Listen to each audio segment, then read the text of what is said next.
Hello, hello, hello. This is Tamika Peters, President and CEO of Grow Your Nonprofit, where we help startups, small and stagnant nonprofits grow through fundraising strategies, strategic planning, and so much more. Guys, today you're in for a treat. I have my special guest here, Sheryl. She is a grant writer who has written over $5 million in grants. She will share with you the importance of good bookkeeping, good record keeping, grant writing, and so much more.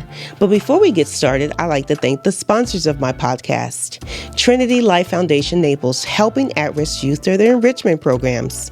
AVID, that stands for the Associations of Haitians Living Abroad. They just opened an amazing support center right here in the beautiful Fort Myers, where they will help you with immigration support, utility billing, and English as a second language.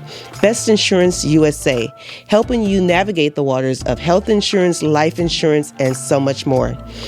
Last but not least, Premier Mobile Health Services, your route to better health. So, guys, like I said, my special guest here, Sheryl. How are you doing, Sheryl? I'm doing well. Thank you for having me here today. Sheryl, our audience is in for a treat. Before we started recording this podcast, we talked about what you do, how it's important to work with your finance department when it comes to grant reporting, because you deal with really large federal grants. But before we get into that, let's start with you sharing with our audience a little bit about yourself and how you came into this role. Well, I kind of fell into it on accident, like a lot of people did. When I graduated from high school, I did not do the typical go to college route. I enlisted in the Marine Corps. Woo! Thank you for your service to our country. Thank you. Yes, I was a military police officer. Wow, that's for so security. Cool. Thank you. And I had originally thought, I'm going to become law enforcement. That was my big plan when I was in high school. I'm going to someday join the FBI. And then I had I served in the military, and I got a bit of experience of what that would be like, and I decided that really wasn't for me. So, not knowing what to do, I went to college, and I got my undergraduate in counseling psychology. Again, I wasn't entirely sure, what am I going to do with my life? I had, the plans I had originally set for myself weren't going to necessarily happen anymore. Right. I tried working for, the private sector for corporate America. That lasted 2 years, and I just hated it. I hated the sense of not having a purpose and a mission. Yeah, I understand that. So from there, I came to Florida for an AmeriCorps volunteer opportunity.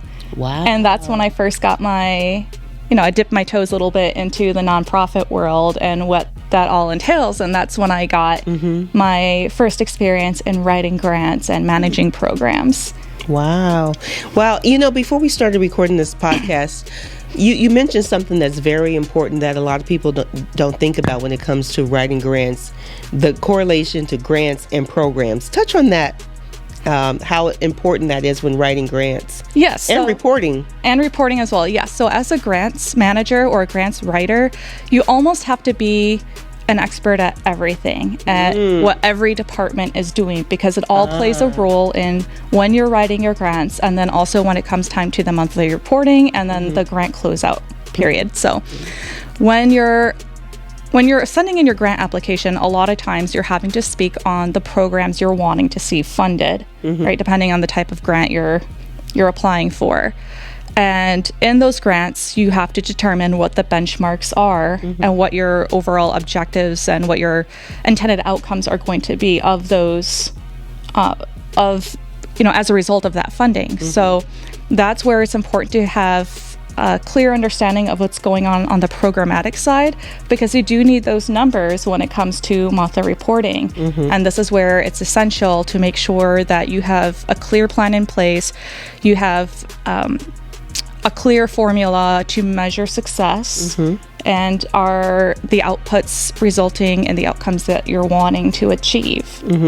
That's very important. So when it comes to grants, it always behooves me to know when I talk to nonprofits, especially new nonprofits who are just received their IRS determination letter, they automatically think they qualify for grants. Right. Can you touch on that?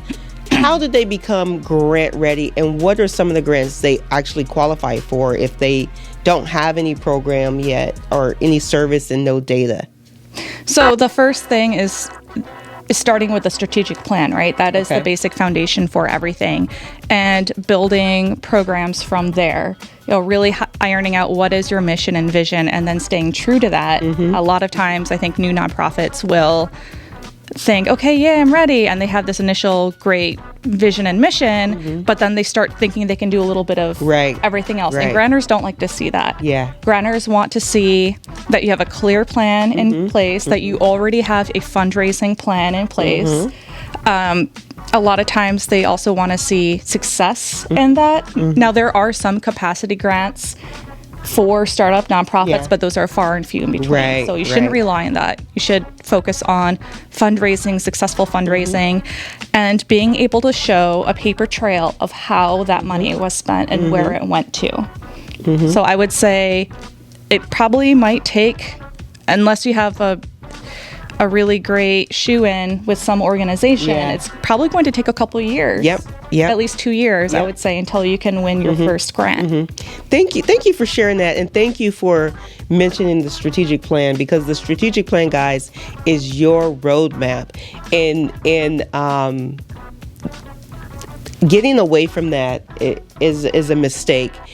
Now, your strategic plan is a living document. If you feel that the programs that are in there now don't work, you can adjust that. But have that, because I know a lot of grantors want to know that you have a strategic plan, and they will ask you for a copy of it.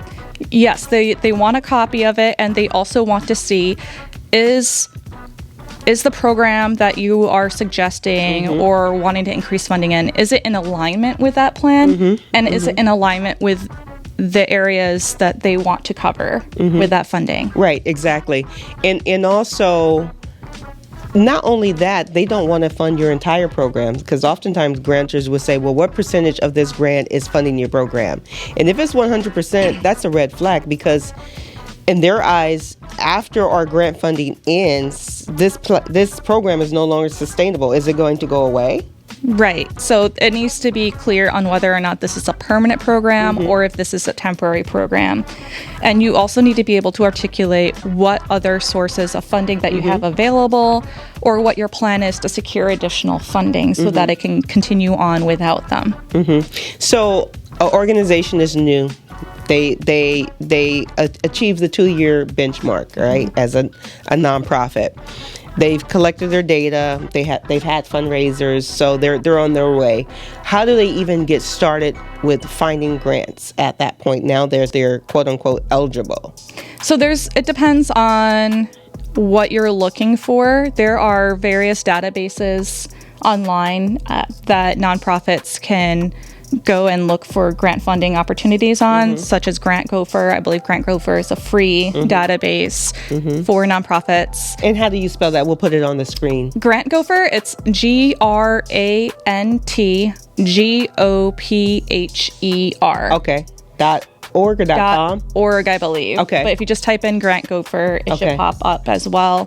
There's also Candid. That one, unfortunately, you do have to pay a bit of money for, but they will send RFPs, requests for proposals, from different grantors on different areas of funding, as well as the Chronicles of Philanthropy. Yes, that's another great resource as well, that will also send you updates on what's available in your area, and you can set your parameters such that you're receiving only grant opportunities that are pertinent to you.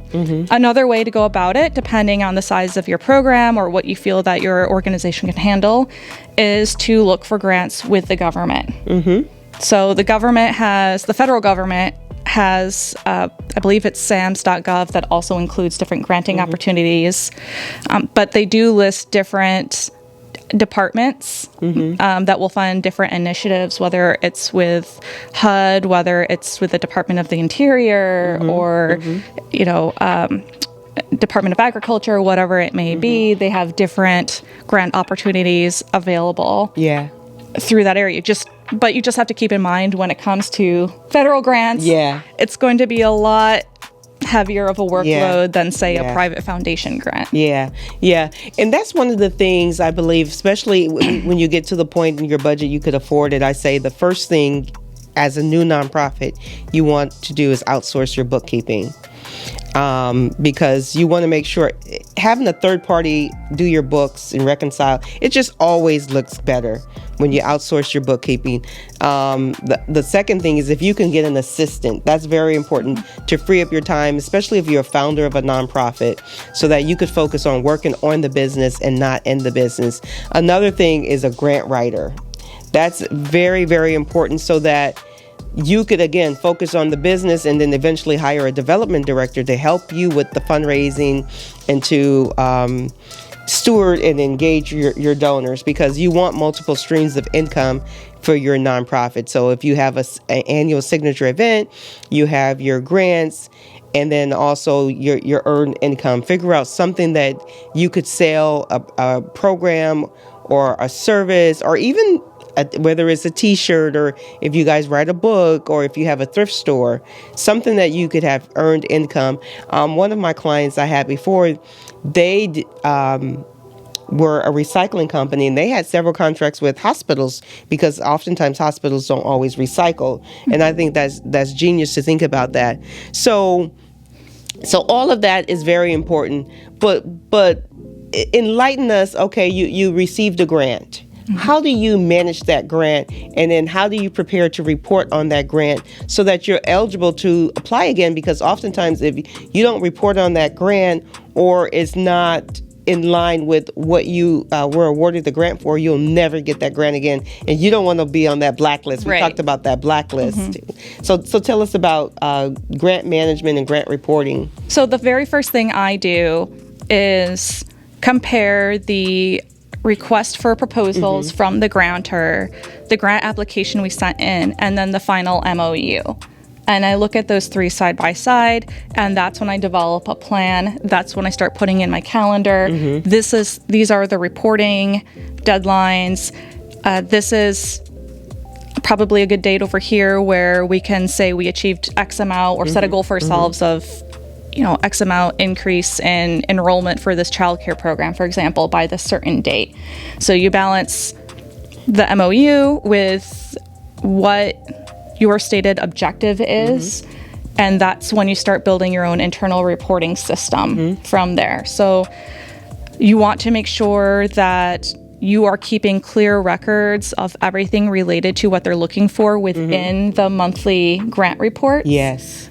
That would include programmatic numbers, that would include financials such as payables and invoices. And you want to be able to have it in such a place where, so as a grant writer, you can't be responsible for balancing the books yourself and also running the programs, right? So that's where it becomes really important to have clear collaborative communication across departments. And personally, what I found successful is having a single point, like a SharePoint or a shared drive, where your colleagues in these different departments can upload what you need on a regular basis for these monthly reports. And they don't know this, but I always tell them, hey, the grant is due 5 days before the actual due date, so that way everything is ready to go right in time.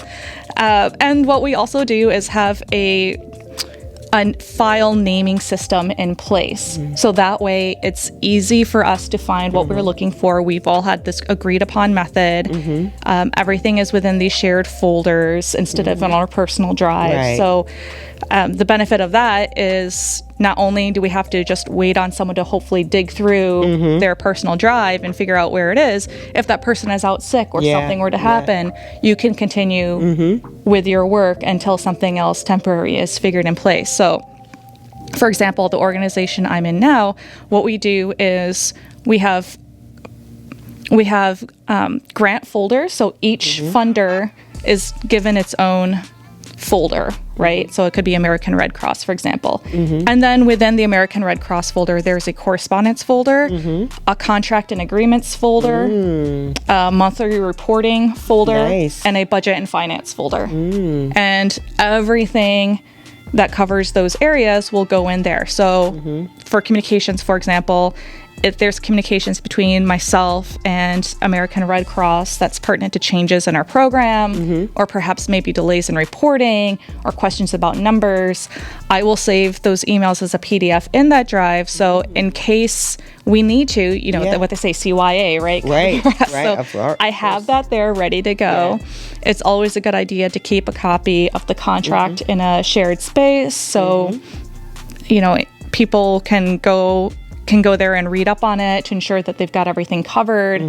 I normally include a checklist in that binder as well, or in that folder as well. So every month I go through, okay, we have this, we have that.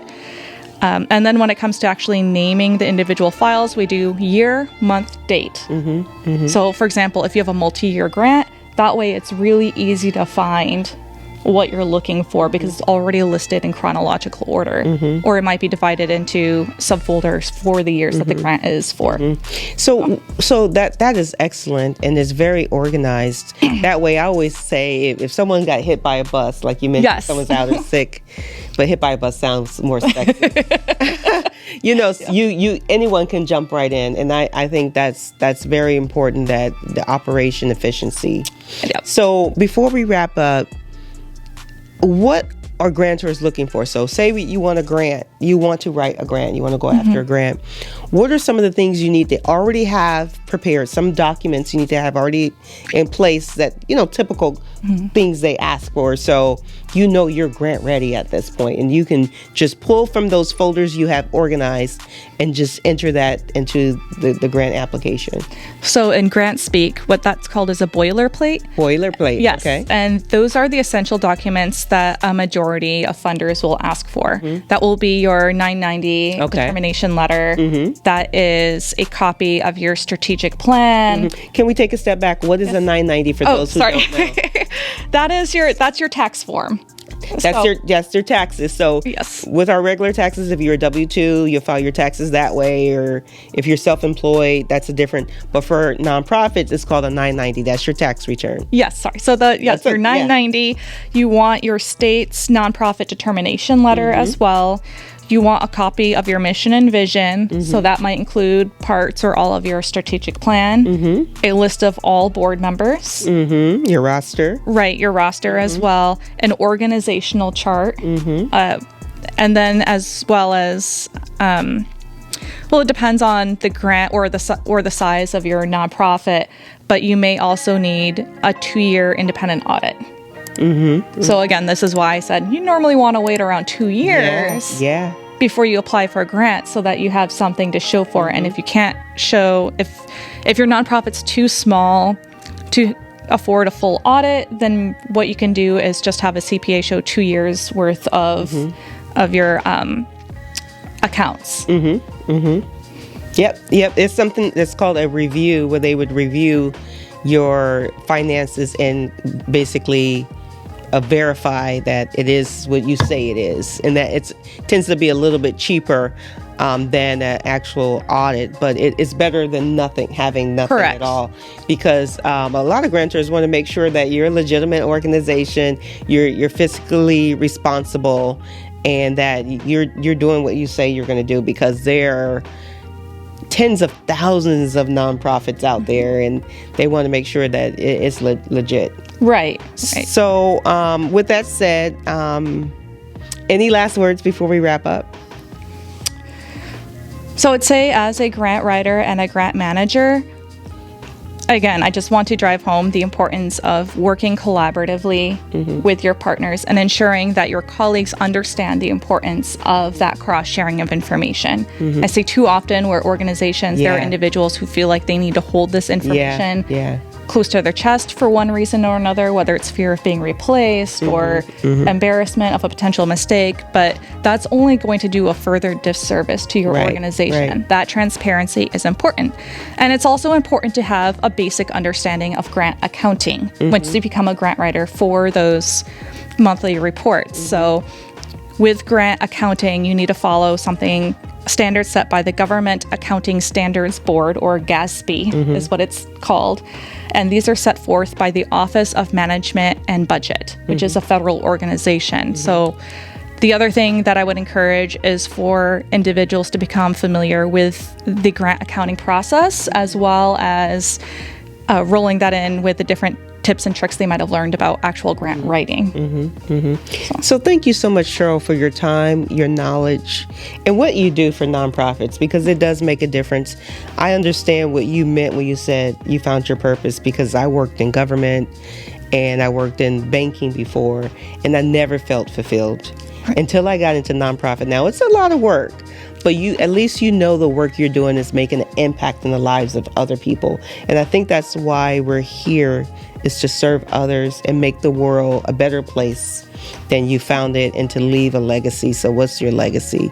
So thank you again for what you do. Thank you for having me. You're welcome. And one thing, guys, I want to bring home, whenever you work for a nonprofit and when you serve on the board, we always talk about people not sharing work and big personalities. It's not about you.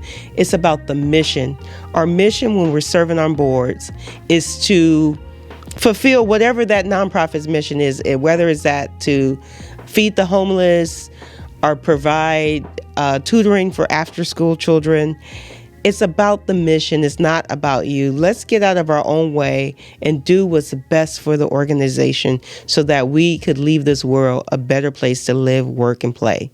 So that I'm going to get off my soapbox, but I feel that's very important. So I hope that you really learned something from this episode today that you can go back and implement into your own organization. Don't forget to like and subscribe to my YouTube channel. Hey, guys. This is my new diversity, equity, inclusion passport, available now on Amazon. This takes you on a journey of self-discovery. You journal about yourself, and at the end of each chapter, it challenges you to go out and learn about other cultures, sample other ethnic foods, visit museums, and volunteer in the community. It just makes you a better person. I felt this workbook was very important because of what's going on in the world. So this is Tamika. Don't forget to like and subscribe to my YouTube channel, guys. Like I said, share this episode with others, and stay tuned for more Grow Your Nonprofit podcast episodes. Introducing the Grow Your Nonprofit merch in our Etsy store. So go on over to our Etsy store today and explore our collection. Pick your favorites. By doing so, you're not only elevating your style, but also contributing to the Grow Your Nonprofit mission. Thank you for being part of our community, and thank you for your dedication to making a difference. We appreciate your support, and we can't wait to see you rocking our Grow Your Nonprofit merch. Now stay tuned for more empowering content on Grow Your Nonprofit podcast. And until our next time, keep growing and keep giving.